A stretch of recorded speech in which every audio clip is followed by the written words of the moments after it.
Alléluia. Ce matin, le Seigneur nous accorde la grâce de prêcher. Nous ne serons pas longs. Nous allons prêcher un thème qui est simple, mais nous ne serons pas très longs. Le thème de ce matin, c'est une interrogation. Et voici le thème. As-tu encore du temps à perdre? Point d'interrogation. Amen. Regarde celui qui est à côté de toi, demande-lui, est-ce qu'il a encore du temps à perdre? As-tu encore du temps à perdre? Amen. Est-ce qu'on a beaucoup de temps à passer sur la terre pour que nous puissions gaspiller notre temps? Amen. As-tu encore du temps à perdre? Est-ce qu'on a beaucoup de temps à passer sur la terre pour que nous puissions gaspiller notre temps? Voici la question principale que Dieu nous pose ce matin. As-tu encore du temps à perdre? Et pour cela, nous allons lire 3 versets dans le livre de Genèse 19, les versets 12 à 13 et le verset 29. Je lis la parole pour vous, frères et sœurs. Genèse 19, les versets 12 à 13 et le verset 29. Les hommes dirent à Lot, « Qui as-tu encore ici? Gendre, fils et fille, et tout ce qui t'appartient dans la ville, fais-les sortir de ce lieu. » Nous allons souligner, fais-les sortir de ce lieu. Amen. Le verset 13, « Car nous allons détruire ce lieu, parce que le cri contre les habitants, ses habitants est grand devant l'Éternel. L'Éternel nous a envoyés pour le détruire. » Nous allons souligner aussi, l'Éternel nous a envoyés pour le détruire. Au verset 29, la Bible dit, « Lorsque Dieu détruisit les villes de la plaine, il se souvint d'Abraham et il fit échapper Lot du milieu du désastre par lequel il bouleversa les villes où Lot avait établi sa demeure. » Amen. Que gloire soit rendue à Jésus-Christ. Seigneur, merci pour ta parole, que l'honneur, la louange et la gloire te reviennent au ciel des Saints. Amen. Dans ce passage, il y a une personne centrale qui s'appelle Lot. Lot, c'est en quelque sorte l'enfant d'Abraham. Mais il se retrouvait dans un endroit qu'on appelle Sodome. Et Sodome était reconnu pour être une ville dans laquelle il y avait tellement d'abominations, tellement de méchanceté, tellement de péché. C'est ça. Et Lot s'est retrouvé à Sodome. Et la méchanceté est montée jusqu'à Dieu. Ça a dépassé même les hommes. Ça a dépassé le premier ciel. Ça a dépassé le second ciel. Ça a arrivé au 3e ciel. Dans le lieu très très saint du 3e ciel. Donc le péché était tellement monté que Dieu dit, je n'ai plus rien d'autre à faire pour cette ville. Parce que quand il y a quelque chose à faire, Dieu envoie des missionnaires pour dire, allez-y, leur dire de se repentir parce que je veux encore les sauver. Mais quand Dieu a vu que la situation était grave, les personnes étaient devenues irrécupérables, le monde était devenu irrécupérable, Dieu dit qu'il faut que je détruise ce lieu. Mais l'endroit dans lequel Dieu avait, l'endroit pour lequel Dieu avait une intention de destruction, cet endroit-là, il y avait un enfant de Dieu qui était dedans. Il s'appelait Lot. Mais comment Lot a fait pour se retrouver dans cet endroit? Amen. Je vous expliquerai cela tout à l'heure. Et la Bible nous dit, quand Dieu a dit au verset 12, 13 qu'il va détruire, le verset 19, effectivement Dieu a détruit. Amen. Quand Dieu dit, il fait. Dis Amen avec moi. Quand Dieu parle, il le réalise. Dis Amen avec moi. Quand Dieu avertit, il agit. Dis Amen. Amen. Le monde que vous voyez, il va passer. Tout ce que vous voyez sur terre, ça va passer. Tout sera détruit. L'Église n'est pas une institution ou une assemblée qui a pour but une gloire terrestre. Non. Le but de l'Église, c'est pas d'être glorieux sur la terre. Le but de l'Église, c'est de se réunir, appeler les gens pour qu'on aille retrouver Dieu auprès de lui. Quand on meurt, on a notre assurance. C'est ça le message principal de l'Église. C'est ça, quand Jésus-Christ est venu, il a dit, je suis venu pour que vous puissiez rentrer dans ce royaume. Le royaume est au milieu de nous. est au milieu de vous. Répentez-vous. Donc le message de l'Église, ce n'est pas un message qui va exciter la chair. Nous faisons des promesses alambiquées, nous faisons des promesses imbriquées et on ne comprend pas vraiment finalement qu'est-ce qu'on doit retenir de l'Église. Le message principal de l'Église, c'est ça. Il faut que chacun de nous se prépare parce que Jésus-Christ va revenir et il va partir avec son peuple. Ceux qu'il appelle ses enfants, ceux qu'il appelle les saints. Alléluia. Et donc, à cette période-là, Lot s'est retrouvé dans cet endroit qui s'appelle Sodome. Vous m'excuserez pour le thème que je vais utiliser, mais c'est un thème évocateur. Quand vous voyez un thème qu'on appelle la sodomie, sodomie vient de Sodome. Le péché de cette ville était tellement grand que cette ville a laissé pour héritage le nom, c'est-à-dire un nom qui n'est pas vraiment bon, sodomie. Le péché a envahi cette ville. Et Lot se retrouvait à Sodome. Le premier point que je vais vous présenter maintenant, c'est comment Lot a fait pour arriver à Sodome. Lot était dans une forme d'indécision. Lot ne voulait pas se décider. Amen. Qu'est-ce qui s'est passé?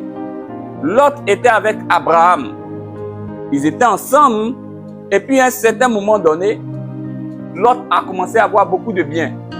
Abraham aussi a commencé à avoir beaucoup de biens. Et les bergers de Lot et les bergers d'Abraham ont commencé à faire des histoires. Alors Lot a vu ses bergers faire des histoires, mais il n'a pas intervenu, il n'est pas intervenu. Abraham non plus n'est pas intervenu. Et Abraham a appelé Lot pour dire à Lot, tu vois mon frère, tu vois mon fils, je ne veux pas qu'il y ait des histoires entre toi et moi. Comme nos bergers ne s'entendent pas, ils veulent faire des histoires, alors toi et moi, entendons-nous et séparons-nous. Amen. Et il a dit à Lot, voici l'endroit dans lequel nous sommes. Prends l'endroit que tu veux. Si tu t'en vas à gauche, moi j'irai à droite. Si tu t'en vas devant, moi j'irai derrière. Parce que je ne veux pas qu'il y ait des histoires entre nous. Amen. Alors Lot a balayé du regard toute la contrée. Il a regardé à gauche, à droite, devant, derrière. Il a vu que cet endroit-là était désertique. Il dit non, je ne vais pas là-bas. Et il a vu un endroit dans lequel il y avait une bonne forêt. Il sait que s'il plantait quelque chose là-bas, les choses allaient être vraiment bien. Donc Lot a regardé là-bas. Amen. Il a regardé et puis il dit, bon, Abraham, moi j'ai décidé d'être dans cette partie-là. Abraham dit, tu es sûr? Il dit, oui, je suis sûr. Il dit, ok, moi j'ai pas de problème. Comme tu es dans cette partie, moi j'ai parti là où il ne te plaît pas, là où c'est désertique. C'est comme ça, Lot est parti. Mais l'endroit dans lequel il partait, Lot ne savait pas qu'il y avait Sodome et il y avait Gomorrhe là-bas. Amen. Nous prenons des directions dans nos vies, mais nous ne savons pas quelles sont les conséquences des décisions que nous prenons. Lot a vu l'endroit. Lot a vu que l'endroit était beau. Il a vu que cet endroit était attirant. Il a vu que cet endroit était propice à ses yeux. Il n'a pas consulté Dieu et il est entré. Résultat, il est tombé dans une ville qui s'appelle Sodome et Gomorrhe. Frères et sœurs, avant de prendre une décision importante de nos vies, il faut qu'on puisse consulter l'Éternel. Des décisions de mariage, des décisions de travail, des décisions de commerce, des décisions d'établissement dans un endroit, il faut toujours prier le Seigneur. Sinon, on risque de se retrouver dans un endroit dans lequel Dieu n'a pas sa main, sur lequel Dieu n'a pas sa main, dans lequel Dieu ne se retrouve pas. Alléluia. Et Lot s'est retrouvé là-bas. Et Lot arrive, il constate que Sodome, ce n'est pas une bonne ville. Il constate que là où il est, il y a le péché, il y a le mensonge, il y a l'adultère, il y a l'impureté, il y a l'impudicité. Tous les grands vices se retrouvent à Gomorrhe et à Sodome. Mais au lieu de revenir en arrière, au lieu de se rendre compte que lui, Lot, il a commis une erreur, il n'a pas voulu se rendre compte qu'il a commis une erreur. Il dit, si je retourne en arrière, on va dire, mais on va se moquer de moi. Alors, il est resté à Sodome, bien que la ville était une ville dans laquelle il y avait le péché. Quand tu poses une action et que tu sais que tu t'es trompé, il n'y a pas de honte à revenir en arrière, demander pardon à Dieu. Alléluia. Mais l'erreur est humaine. Mais c'est insister dans l'erreur qui devient diabolique. Parce que quand tu commets une erreur et que tu demandes pardon à Dieu, il va te prendre. Mais si tu commets une erreur et que tu insistes, tu te convaincs de toi-même que ce dans quoi tu es, c'est bon, tu vas mourir dedans. Alléluia. Et Lot était là-bas. Il ne pouvait pas revenir vers Abraham. Il est resté à Sodome et il était en train de souffrir à petit feu. Et Dieu regardait Lot.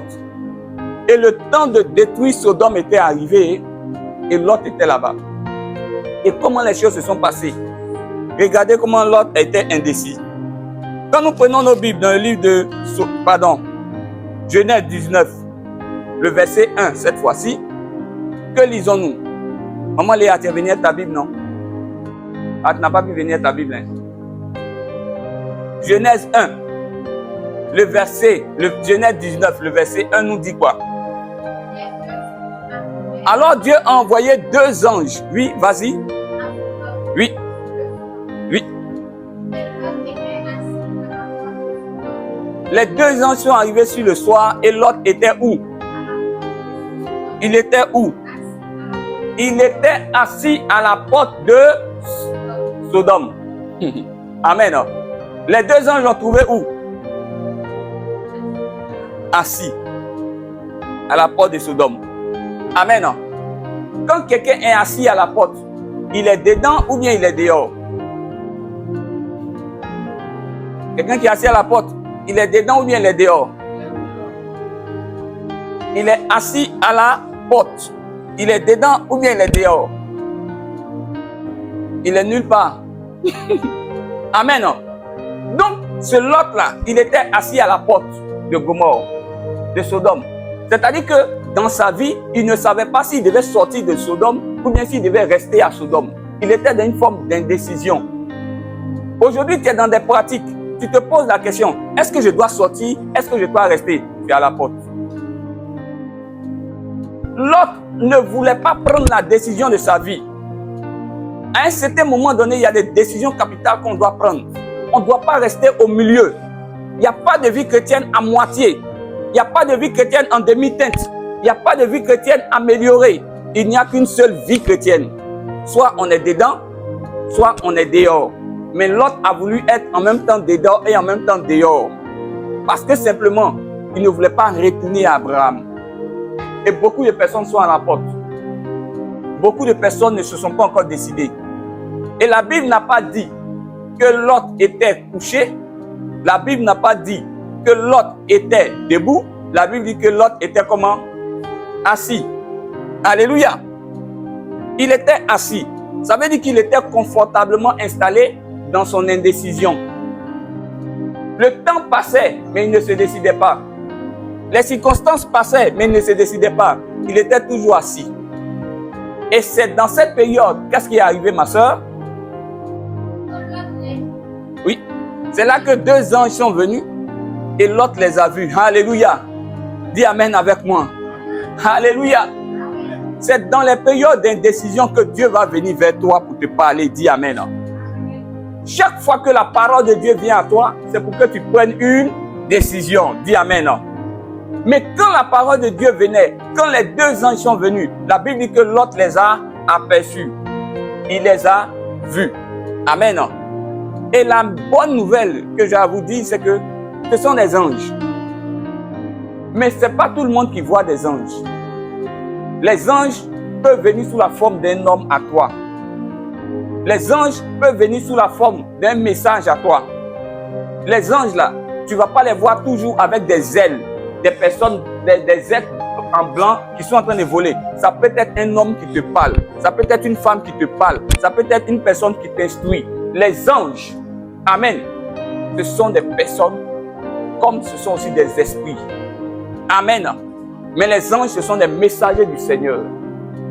La Bible dit que quand l'ange est venu, amen, quand les anges sont venus, qu'est-ce qui s'est passé? La Bible dit que Lot, quand les anges sont venus, Lot les a reconnus. Est-ce que quand la parole de Dieu vient à toi, est-ce que quand Dieu vient à toi, est-ce que tu arrives à reconnaître que c'est vraiment Dieu? Et le véritable problème de beaucoup de personnes aujourd'hui, c'est que quand Dieu est en train de se révéler à eux, ils ne voient pas Dieu. Ils n'arrivent pas à se dire que c'est Dieu qui est en train de m'interpeller. C'est Dieu qui est en train de me parler. Leurs yeux sont aveuglés. Leurs yeux sont fermés. Mais les yeux de l'autre étaient ouverts. Ce matin, tes yeux sont ouverts au nom de Jésus. Ce matin, tu prends la bonne décision au nom de Jésus. Ce matin, tu ne resteras pas à Sodome au nom de Jésus. Tu ne resteras pas à Gomorrhe au nom de Jésus. Quand Dieu détruira cette terre, tu ne resteras pas sur cette terre au nom de Jésus. Mais tu seras sauvé avec ta famille au nom de Jésus. Si tu le crois, tu dis 3 fois Amen. Amen. Amen. Amen. L'autre les vit et il les a reconnus. Amen. Oh mes frères. Et ils étaient dans la rue. Continue ma soeur, va au verset 2, tu vas voir quelque chose. Quand il les a reconnus, il a fait quoi? Il s'est prosterné. Quand tu vois Dieu là, et quand Dieu te parle, ta réaction doit être de t'humilier devant Dieu, de reconnaître ta faiblesse. Amen. Et l'autre a reconnu sa faiblesse. Mes frères et mes sœurs, devant Dieu, personne n'a raison. Devant Dieu, personne n'a raison. Si Dieu veut qu'on aille au paradis aujourd'hui, c'est par sa grâce, c'est pas parce que quelqu'un est mieux que son ami. Mais quand tu vois Dieu, reconnais-le dans toutes tes voies. Aie pitié de toi-même, humilie-toi devant lui. Vas-y ma soeur au verset 2. Oui. L'autre va dire, voici, mes seigneurs, entrez, je vous prie. Oui. Et passez-y la nuit. Lavez-vous les pieds.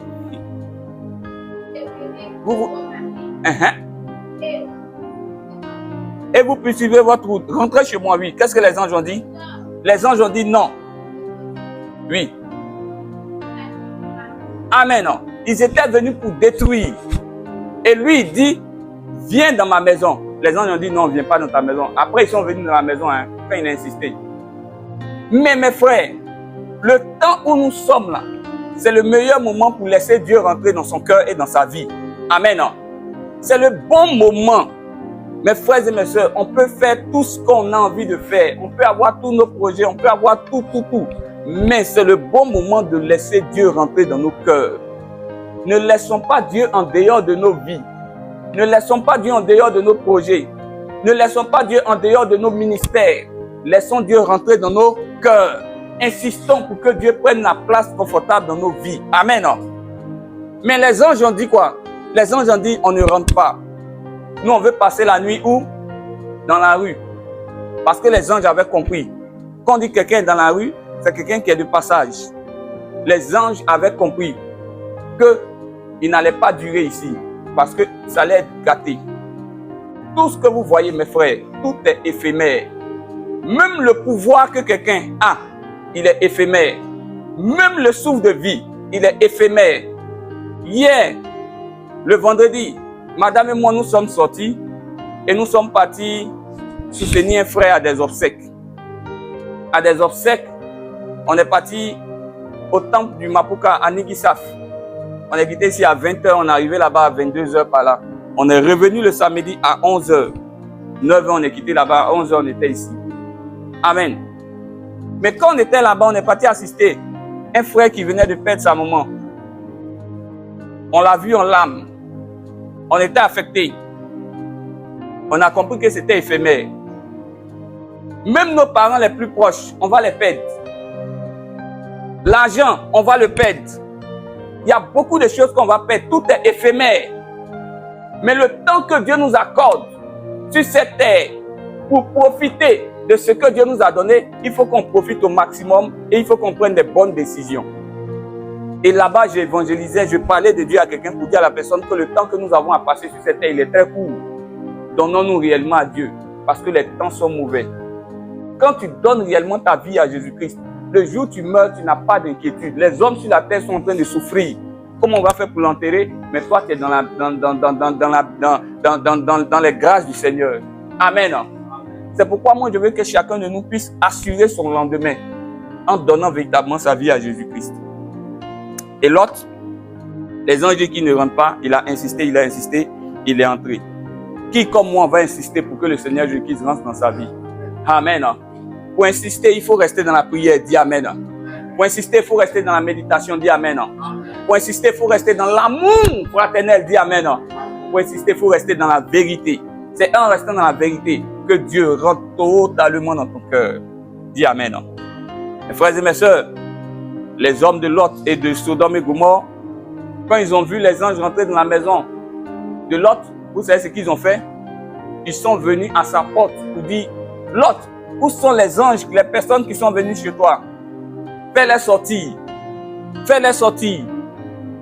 Aujourd'hui, le combat de Satan, c'est d'enlever Jésus-Christ de ton cœur.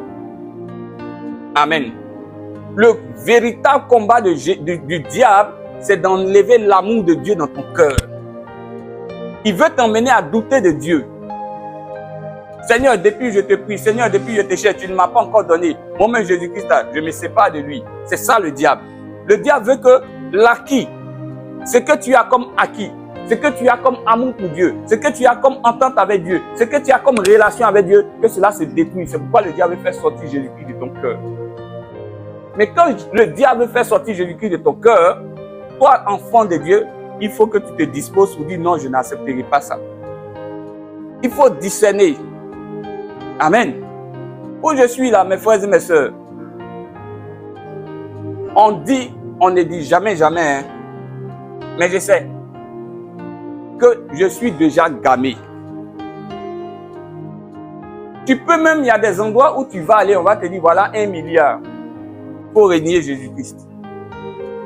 Tu as 1 milliard là, tu es sécurisé sur la terre, mais ton avenir devient quoi? Amen. Et avant de pousser, de progresser dans mon message, avant d'aborder le dernier point de mon message, je vais vous présenter l'histoire de cet homme. Dans sa ville, dans son pays, on ne parlait pas de Jésus comme ça. Et lui, il est venu parler de Jésus-Christ. On lui a parlé de Jésus-Christ. Il a accepté le Seigneur Jésus-Christ. Et partout, ils ont fait tout ce qu'ils voulaient faire. Ils l'ont mis en prison. Il dit, il ne renie pas Jésus-Christ. Ils ont cassé son bras. Il dit, il ne renie pas Jésus-Christ. Ils ont fait tout ce qu'ils devaient faire. Il dit, il ne renie pas Jésus-Christ. Alors, pour l'emmener à régner Jésus-Christ, voilà ce qu'ils ont fait. Ils ont pris tous ses enfants, ils ont pris toute sa femme. Et puis on les a enterrés, on a laissé leur tête dehors. Et puis ils ont dit au monsieur, voilà, si tu ne réunis pas le Seigneur Jésus-Christ, ta femme et tes enfants là, on va les engloutir dans ce sable là. Que veux-tu? Quand il a regardé sa femme, il a regardé ses enfants, son cœur a commencé à saigner. Il était sur le point de prendre la décision pour dire, laissez mes enfants aller, c'est pas grave. Et puis sa femme l'a regardé, puisque sa tête était encore dehors. Elle dit, mon mari, ne prends pas la décision de régner le Seigneur Jésus-Christ. S'ils veulent, ils n'ont qu'à nous enterrer tout à l'heure. Si tout à l'heure on meurt là, on est auprès de Jésus-Christ. Parce qu'on a donné toute notre vie au Seigneur Jésus-Christ. Quand il a regardé la force de sa femme, la foi de sa femme, il dit, moi, je ne régnerai pas le Seigneur Jésus-Christ. Jésus veut des personnes comme ça. Est-ce qu'il peut compter sur toi? Amen. Non, ton amen n'est pas bon. Hein? Est-ce qu'il peut compter sur toi? Est-ce qu'il peut compter sur toi?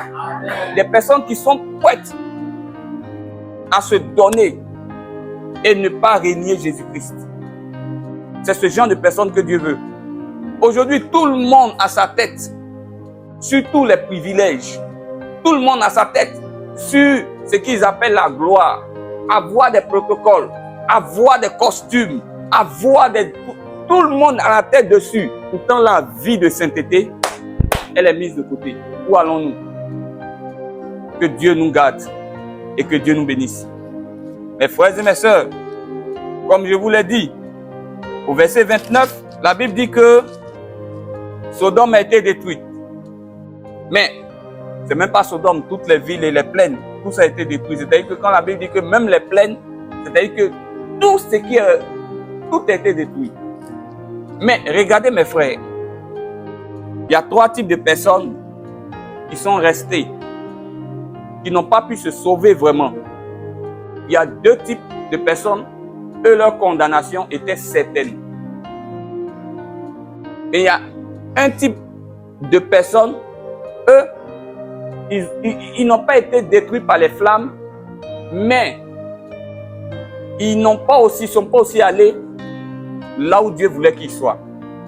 Ils ont été sauvés comme au travers des flammes, du feu. Et nous allons voir ces trois types de personnes. Nous allons lire le verset 11 au verset 12. Le premier type de personnes, ce sont les habitants de Sodome. Ils ont été détruits. Le verset 11 au verset 12 de Genèse 19 nous dit, je lis, et il frappait d'aveuglement ces dieux, il frappait d'aveuglement les gens qui étaient à l'entrée de la maison, depuis le petit jusqu'au plus grand, de sorte qu'ils se donnaient de la peine inutile pour trouver la porte. Les hommes disent à Lot, qui as-tu encore dans la maison? Jean, fils, fille, et tout ce qui t'appartient, fais-les sortir de ce lieu, car nous allons détruire ce lieu. Amen. J'ai mis un peu du verset 13 dedans. Donc, la Bible dit que Sodome, là, Dieu a détruit les habitants de Sodome. Mais avant de les détruire, Dieu les a aveuglés. Dis Amen. Mes frères et mes sœurs, si vous voyez quelqu'un qui est insensible, commencez à avoir pitié pour lui. C'est-à-dire que tu pratiques le péché, mais ça ne te dit absolument rien. Tu pratiques le mensonge froidement. Tu pratiques l'impureté froidement. Tu es aveuglé. C'est-à-dire que tu es devenu insensible aux choses de Dieu. Et avant que Dieu ne détruise, toi-même, tu ne sais même plus tu es dans quelles circonstances. Tes yeux sont fermés, tu ne vois plus clair dans ta vie. Ce qui est bien, tu appelles ça mal. Ce qui est mal, tu appelles ça bien. Tu es perdu, tu es égaré, tu es aveuglé. Aveuglé par les richesses de ce monde, aveuglé par les choses de ce monde. Tu es omnibulé. Quand c'est comme ça, c'est que la ruine n'est pas loin. Les premiers qui ont été détruits, ce sont les habitants de Sodome. Les habitants de Sodome représentent les pécheurs qui ne se sont pas repentis. Il y a beaucoup de personnes qui sont des pécheurs. Affaire de Jésus là maintenant, ils ne veulent même pas entendre parler de ça. Ces personnes-là, il ne faut pas, elles vont penser qu'au dernier jour, quand Jésus-Christ va enlever son église, elles vont partir. Elles ne vont pas partir. Ce sont les habitants de Sodome. Ils sont dans le péché et ils ne veulent pas se repentir. Le deuxième type de personnes, ce sont les gendres de Lot. Genèse 19, le verset 14 au verset 15, nous dit quoi? Lot sortit et parla à ses gendres.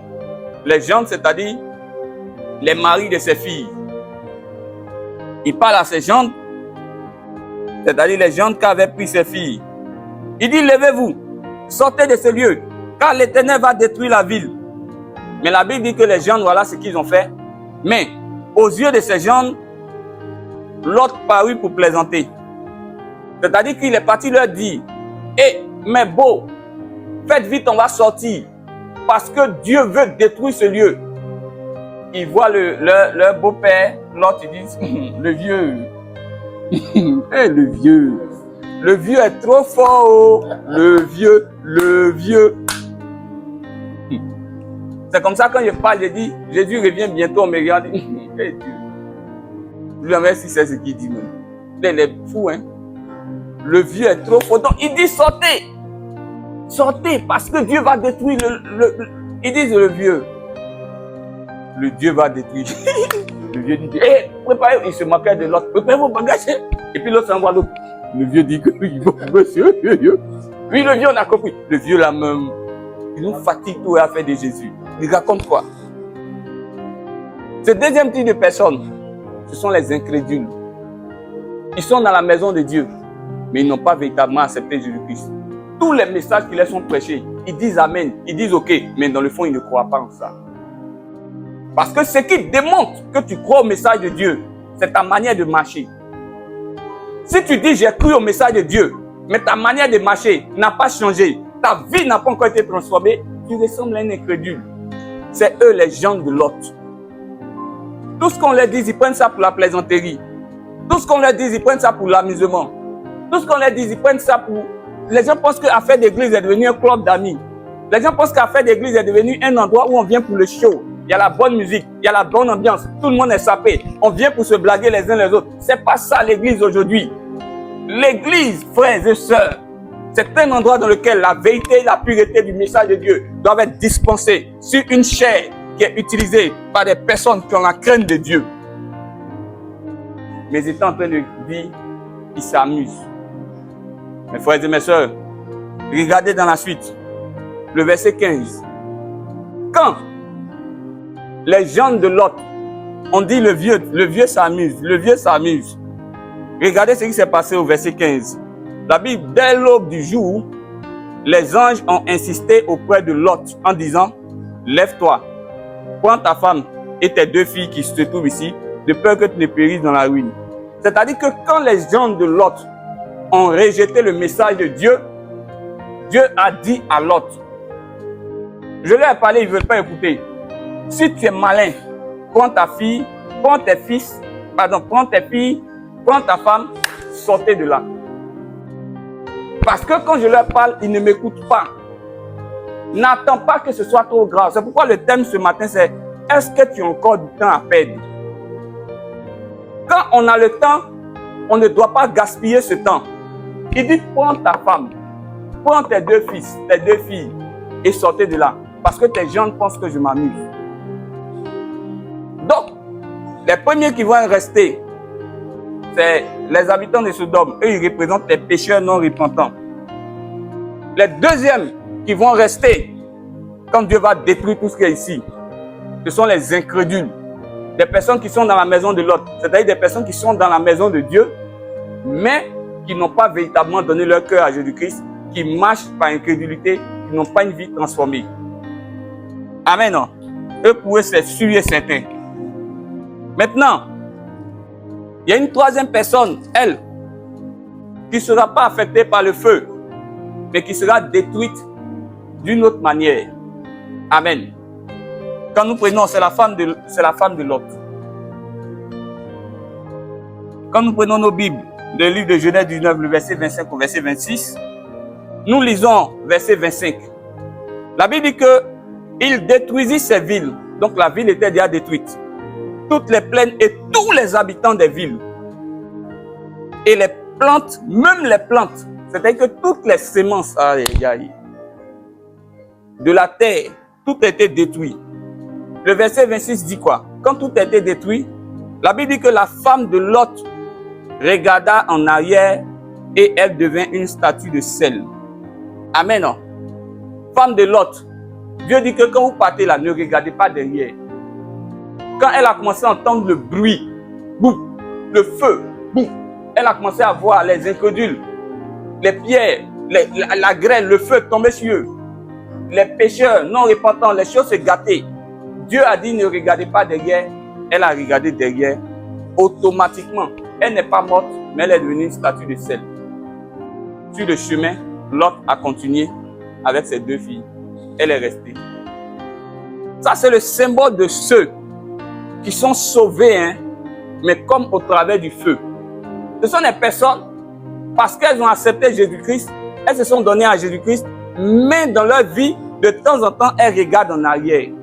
Ce sont des chrétiens rétrogrades. Ils ont donné leur vie à Jésus-Christ, mais souvent, ils reviennent en arrière. Souvent, ils repartent en arrière. Si Dieu t'attrape en repartant en arrière, tu peux être sauvé.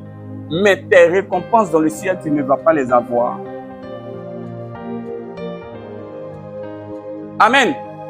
Et la Bible dit qu'elle a été transformée en statue de sel. Le sel, la Bible dit que le sel, là, nous les chrétiens, nous sommes la lumière du monde et le sel de la terre. Pourquoi elle a été transformée en statue de sel? Ça veut dire qu'en elle, il y avait de bonnes choses. En elle, il y avait la vie de Dieu. En elle, il y avait les qualités. Mais à force de regarder derrière, à force de regarder derrière, à force de regarder derrière, les qualités, elle n'a pas pu les utiliser. Elle n'a pas pu bénéficier de ce que Dieu voulait pour elle. Que tu ne sois pas un habitant de Sodome, dis Amen. Que tu ne sois pas le genre de Lot, dis Amen. Que tu ne sois pas la femme de Lot, dis Amen. Mais que tu sois sauvé comme Lot au nom puissant de Jésus-Christ. Alléluia. Et mes frères et mes sœurs, la bonne nouvelle, c'est que quand Dieu dit, il le fait. La Bible dit au verset 29. Oh, lorsque Abraham se leva de bon matin, il regarda, le verset 28, il porta les regards du côté de Sodome et de Gomorrhe et tout le territoire de la plaine. Et voici, il vit s'élever de la terre une fumée comme la fumée d'une fournaise. Mes frères et mes sœurs, changez vos regards sur le monde. On m'a parlé d'une sœur. La sœur, au temps de Claire Bailly. Claire Bailly avait une chanson qu'on appelle « À qu'on n'est pas, à demander ». La sœur, dans le quartier, tout le monde parlait d'elle. Quand c'est le samedi, à partir de 16h, à qu'on n'est pas, à demander passe. Quand elle passe, elle a une forme généreuse. Une forme très généreuse. Donc quand elle passe comme ça là, tout le monde sort. À qu'on n'est pas, à demander. Il faut la voir passer. À qu'on n'est pas, à demander. Marcher comme ça. À qu'on n'est pas, à demander. À cause d'elle, même les vieux du quartier sortent à 16h. Ils font semblant de boire la bière devant leur pote. Parce qu'ils voulaient voir à qu'on n'est pas à demander. Quand les enfants crient, à qu'on n'est pas à demander, ils disent, à qu'on n'est pas à demander. Et puis elle marche. Et puis les gens, à qu'on n'est pas à demander. À qu'on n'est pas à demander. À faire ses business. À qu'on n'est pas à demander, à tomber malade. Les vieux sortent à 16h. Ils ne voient pas qu'on n'est pas à demander. 18h, ils ne voient pas qu'on n'est pas à demander. Au bout d'un certain temps, à qu'on n'est pas à demander, sort. À qu'on n'est pas à demander, à dépérir. Toutes ces formes généreuses sont devenues ingrates. Tout a disparu sur à qu'on n'est pas à demander. On l'attrape pour passer. Quand elle passe, c'est le bruit des eaux. Pop, pop, pop. Pop, pop, pop. On dit à qu'on n'est pas. Et il y a derrière. Puis elle continue sa route. Elle ne parle plus. À qu'on n'est pas à demander. Un bon matin, elle est décédée. Mes frères et mes sœurs, ne regardez pas le monde. Tout ce que vous voyez, ça va passer. Les grosses voitures, tout ça là, ça va passer. Tout va passer. Regardez Miss Côte d'Ivoire. Chaque année, il y a Miss Côte d'Ivoire. Quand toi tu viens, tu penses que tu es belle. L'année prochaine, tu viens, il y a quelqu'un qui est plus belle que toi. Quand il vient, il y a l'autre aussi qui est plus belle. Et puis encore plus belle. Tout ça, ça va passer. Ne regardez pas le monde comme un endroit. Considérons-nous comme des voyageurs sur la terre. À tout moment, Dieu peut nous enlever sur des détails. Parce que Dieu a estimé que ton temps est arrivé. Il faut venir auprès de lui. Amen. Et la Bible nous dit, la fumée de la fournaise. Le verset 29. Lorsque Dieu détruisit les villes de la plaine, il se souvint d'Abraham et il fit échapper Lot du milieu du désastre. La Bible n'a pas dit que Dieu s'est souvenu de Lot. Mais la Bible dit que Dieu s'est souvenu de qui? Abraham. Et il a sauvé qui? Lot. Toi, aujourd'hui, ton Abraham s'appelle Jésus-Christ. Quand Dieu nous regarde, en fait, ce n'est pas nous qui regarde. Il regarde l'acte que Jésus-Christ a posé à la croix pour toi. Il regarde ce qu'il a fait pour toi à la croix. Si ce n'est pas notre propre force, il ne peut pas nous sauver. Mais quand il regarde que lui, Dieu, il a pris la forme d'un homme, il s'est donné à la croix, il a été crucifié, il a été flagellé, il a été humilié, il a été insulté, et que son sang est versé, et que son sang t'a lavé, il dit à cause de ce sang-là, je vais te sauver. Et la Bible dit qu'il a sauvé Lot du milieu du désastre, par lequel il bouleversa toutes les villes. Les États-Unis seront bouleversés, la France bouleversée, la Côte d'Ivoire bouleversée, le Royaume-Uni bouleversé. Mais dans tout ce bouleversement, toi le Lot de ta famille, toi l'enfant de Jésus-Christ, toi le fils du royaume, Dieu va te sauver. Dis Amen. Ah, je n'entends pas ton Amen, tu n'es pas sûr ou bien. J'ai dit Dieu va te sauver. Dis Amen. Toi et ta famille, vous serez sauvés au nom de Jésus. Toi et tes enfants serez sauvés au nom de Jésus. Toi et ta maison serez sauvée au nom de Jésus. Toi et tes affaires, vous serez sauvés au nom de Jésus. Tout sera ébranlé, mais tu tiendras ferme, victorieux et vivant. Parce que le Seigneur Jésus-Christ dit, il a versé son sang pour toi. C'est pourquoi, si tu ne l'as pas encore fait, n'attends pas qu'il soit trop tard. Il n'y a plus de temps à perdre. Donne-toi entièrement et totalement à Jésus-Christ et tu verras que ton avenir est assuré. Gloire soit rendue à Jésus-Christ. Gloire soit rendue à Jésus-Christ. Gloire soit rendue à Jésus-Christ. Nous allons nous tenir sur nos pieds ce jour.